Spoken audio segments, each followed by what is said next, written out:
അസ്സലാമു അലൈക്കും വറഹ്മത്തുള്ളാഹി തആല വബറകാതുഹു. എല്ലാവർക്കും നമസ്കാരം. പ്രിയമുള്ള സഹോദരന്മാരെ, സഹോദരിമാരെ, നമ്മളിന്ന് പറയാൻ പോകുന്ന വിഷയം ഇസ്ലാമിലെ അനാചാരങ്ങൾ. ഇസ്ലാമിലെ അനാചാരങ്ങൾ എന്ന് പറയുമ്പോൾ ഇസ്ലാമിൽ മാത്രമാണ് അനാചാരങ്ങൾ ഉള്ളത് എന്ന് മനസ്സിലാക്കരുത്.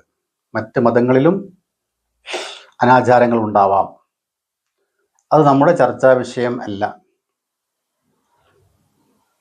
കാരണം അത് പറഞ്ഞ് നമ്മൾ ഇനിയൊരു വർഗീയത ഉണ്ടാക്കാൻ ആഗ്രഹിക്കുന്നില്ല. അത് അവരെ നോക്കട്ടെ. നമ്മുടെ മതത്തിൽ അല്ലെങ്കിൽ ഇസ്ലാം മതത്തിലുള്ള അനാചാരങ്ങൾ, ഇതിനെക്കുറിച്ചാണ് നമ്മുടെ ഇന്നത്തെ ചർച്ചാ വിഷയം. അനാചാരങ്ങൾ എണ്ണുമ്പോൾ ഒരുപാട് എണ്ണാനുണ്ട്. അനാചാരങ്ങൾ എന്നതുകൊണ്ട് നാം ഉദ്ദേശിക്കുന്നത് എന്താണ്? പ്രവാചകൻ സ്വല്ലല്ലാഹു അലൈഹി വസല്ലമ തങ്ങളും സഹാബത്തും അതുപോലെ തന്നെ സലഫുസ്സാലിഹീങ്ങളായ പണ്ഡിതന്മാരും നമുക്ക് കാണിച്ചു തരാത്ത മാർഗം, ചര്യകൾ, ആചാരങ്ങൾ ഈ മതത്തിൽ കടത്തിക്കൂട്ടുക, ആചരിക്കുക, ഇതിനെയാണ് നാം അനാചാരം എന്ന് ഉദ്ദേശിക്കുന്നത്. പ്രവാചകൻ സ്വല്ലല്ലാഹു അലൈഹി വസല്ലമ തങ്ങൾ നമ്മോട് പറഞ്ഞത് എന്താണ്? തറക്തു ഫീക്കും അംറൈൻ ലൻ തളില്ലു മാ തമസ്സക്തും ബിഹിമാ കിതാബുല്ലാഹി വസുന്നത്തി റസൂലിഹി എന്നല്ലേ?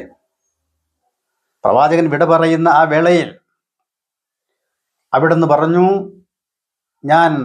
സമൂഹമേ, ഞാൻ രണ്ട് കാര്യങ്ങൾ ഇവിടെ ഉപേക്ഷിച്ചുകൊണ്ടാണ് യാത്ര പറയുന്നത്. ആ രണ്ട് കാര്യങ്ങൾ നിങ്ങൾ മുറുകെ പിടിക്കുന്ന പക്ഷം നിങ്ങൾ ഒരിക്കലും തന്നെ വഴി പിഴക്കുകയില്ല. ലൻ തളില്ലു എന്ന പ്രവാചകൻ പറഞ്ഞത്. നിങ്ങൾ ഒരിക്കലും വഴി പിഴക്കുകയില്ല, വഴികേടിലാവുകയില്ല. എന്താണ് ആ രണ്ട് കാര്യം? കിതാബുല്ലാഹ് വസുന്നത്തി റസൂലിഹി. ഒന്ന് പരിശുദ്ധ ഖുർആൻ, അതിനനുസരിച്ച് നിങ്ങൾ ജീവിക്കുക, അതിൻ്റെ വിധിവിലക്കുകൾ നിങ്ങൾ അനുസരിക്കുക. മറ്റൊന്ന് വസുന്നത്തി റസൂലിഹി, എൻ്റെ ചര്യകൾ, പ്രവാചകന്റെ ചര്യകൾ, പ്രവാചകന്റെ സുന്നത്തുകൾ. അപ്പൊ ഈ രണ്ട് കാര്യങ്ങൾ നിങ്ങൾ മുറുകെ പിടിച്ചുകൊണ്ട് നിങ്ങൾ ജീവിക്കുന്ന പക്ഷം നിങ്ങൾ ഒരിക്കലും തന്നെ വഴികേടിലാവുകയില്ല. ലൻ തളില്ലു എന്നാണ് പ്രവാചകൻ സ്വല്ലല്ലാഹു അലൈഹി വസല്ലമ തങ്ങൾ നമ്മെ പഠിപ്പിച്ചിട്ടുള്ളത്.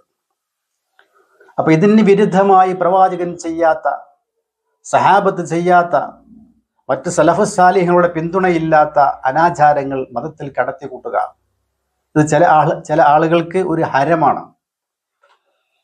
ചില ആളുകൾക്ക് പണമുണ്ടാക്കാനുള്ള ഒരു മാർഗവും കൂടിയാണ്. മുഅ്മിനീങ്ങളുടെ, വിശ്വാസികളുടെ മതവിശ്വാസത്തെ ചൂഷണം ചെയ്തുകൊണ്ട് എങ്ങനെയെങ്കിലും പണമുണ്ടാക്കുക, ഇതാണ് ചില ആളുകളുടെ ഇതിൻ്റെ പിന്നിലുള്ള ലക്ഷ്യം. എന്തായിരുന്നാലും അതൊക്കെ തെറ്റ് തന്നെയാണ്. അങ്ങനെ നമ്മൾ അനാചാരങ്ങൾ എണ്ണുകയാണെങ്കിൽ ഒരുപാടുണ്ട്. ഞാൻ ഒന്ന് രണ്ട് സാമ്പിളുകൾ മാത്രം പറയാം. നമുക്കറിയാം, പ്രധാനമായിട്ടും അനാചാരങ്ങൾ നടക്കുന്നത് ഈ മക്ബറയുമായി ബന്ധപ്പെട്ടാണ്, മക്കാമുമായി ബന്ധപ്പെട്ടാണ്, അല്ലേ? എന്തൊക്കെയാണ് മക്കാമുമായിട്ട് ബന്ധപ്പെട്ട അനാചാരങ്ങൾ? മക്കാം എന്തുകൊണ്ട് ഞാൻ ഉദ്ദേശിക്കുന്നത്, ഒരു വലിയ, ആ വലിയന്റെ മക്ബറ, അദ്ദേഹം അന്തിയുറങ്ങുന്ന ആ വിശ്രമ കേന്ദ്രം, ഒരു മഹാന്റെ, അവിടെ നമുക്ക് ചെന്ന് ചെയ്യാനുള്ളത് എന്താണ്? ആ വലിയനെ തവസ്സുലാക്കിക്കൊണ്ട്, വലിയനെ മുൻനിർത്തിക്കൊണ്ട് നമുക്ക് അള്ളാഹുവോട് പ്രാർത്ഥിക്കാം. അതിന് കുഴപ്പമില്ല. അത് ഇസ്ലാം അനുവദിച്ചിരിക്കുന്ന ഒരു കാര്യമാണ്. വലിയനെ മുൻനിർത്തിക്കൊണ്ട് മാത്രമല്ല, നമ്മുടെ സാലിഹായ അമലുകൾ അതിനെ മുൻനിർത്തിക്കൊണ്ട് നമുക്ക് പ്രാർത്ഥിക്കാം. അപ്പോ നമുക്കവിടെ ചെയ്യാനുള്ളത് എന്താണ്? അള്ളാഹുവിനോട് പ്രാർത്ഥിക്കുക. പക്ഷെ ഈ മഹാനെ മുൻനിർത്തിക്കൊണ്ട് പ്രാർത്ഥിക്കാം. അള്ളാഹുവെ, ഈ മഹാന്റെ ഹക്ക് കൊണ്ട്, ജാഹ കൊണ്ട്, ബർക്കത്ത് കൊണ്ട് എൻ്റെ ഉദ്ദേശം നീ നിറവേറ്റിക്കൊണ്ട എന്ന് അള്ളാഹുവിനെ പ്രാർത്ഥിക്കാം. അതിന് കുഴപ്പമില്ല എന്നാണ് നമ്മുടെ പണ്ഡിതന്മാർ പറയുന്നത്. ഇത് എൻ്റെ സ്വന്തം അഭിപ്രായം അല്ല. അഹ്ലുസുന്നത്ത് വൽ ജമാഅത്തിന്റെ പണ്ഡിതന്മാർ അങ്ങനെയാണ് നമ്മെ പഠിപ്പിക്കുന്നത്. ശരി, നമുക്കത് അവിടെ പോയി ചെയ്യാം. പക്ഷേ അതിനപ്പുറം ചെയ്യുന്നത് ശരിയല്ല. അവിടെ പോയിട്ട് ആ മണ്ണിനെ ചുംബിക്കുക, അല്ലെങ്കിൽ അവിടെ വിളക്ക് കത്തിച്ചിട്ടുണ്ടാകും, ആ വിളക്കിലെ എണ്ണ എടുത്തിട്ട് നമ്മുടെ ശരീരത്തിൽ പുരട്ടുക. സത്യത്തിൽ വിളക്കിന്റെ ആവശ്യം അവിടെയില്ല.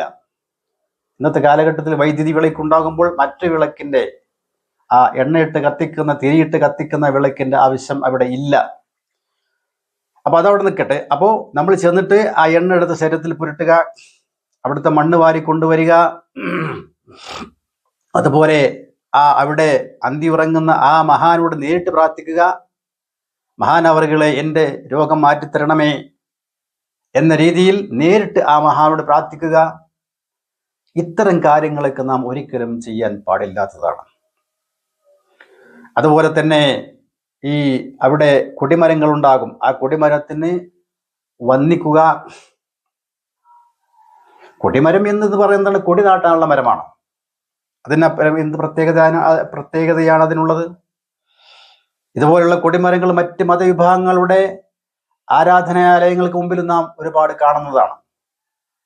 കൊടിമരം ഒക്കെ കൊടി നാട്ടാനുള്ളത്. അതിൽ കവിഞ്ഞെന്ത് പ്രത്യേകതയാണ് അതിനുള്ളത്? ഒരു പ്രത്യേകം ഇസ്ലാമിന്റെ കാഴ്ചപ്പാടിൽ ഇല്ല. അതിനെ വന്ദിക്കാനോ അതിനെ സുജൂദ് ചെയ്യാനോ അതിനെ മുത്തിമണക്കാനോ പാടുള്ളതല്ല. അപ്പൊ ഇങ്ങനെ കുറേ അനാചാരങ്ങൾ നമ്മുടെ ആളുകൾ ചെയ്യാറുണ്ട്. ഞാൻ 1-2 സാമ്പിളുകൾ നിങ്ങളോട് പറഞ്ഞു എന്ന് മാത്രം. അപ്പൊ ഒരിക്കലും തന്നെ പ്രവാചകൻ സ്വല്ലല്ലാഹു അലൈഹി വസല്ലമ, അതുപോലെ തന്നെ സഹാബത്തെ കിറാം, അതുപോലെ തന്നെ സലഫു സാലിഹീങ്ങളായ ഇമാമിങ്ങൾ, ഇവരൊക്കെ പഠിപ്പിക്കാത്ത ഒരു മാർഗം നാം പുതുതായി നമ്മുടെ മതത്തിൽ കൂട്ടിച്ചേർക്കുന്നത് ശരിയല്ല. അതുകൊണ്ട് അത്തരം കാര്യങ്ങളിൽ നിന്നും നമ്മുടെ ആളുകൾ ഒഴിഞ്ഞു നിൽക്കേണ്ടതാകുന്നു എന്ന് വിനീതമായിട്ട് ഉണർത്താനാണ് ഞാൻ ഈ അവസരം ഉപയോഗപ്പെടുത്തുന്നത്. ഇൻഷാ അല്ലാഹ് മറ്റു വീഡിയോയുമായിട്ട് നമുക്ക് വീണ്ടും കാണാം. അസ്സലാമു അലൈക്കും വറഹ്മത്തുള്ളാഹി തആല വബറകാതുഹു.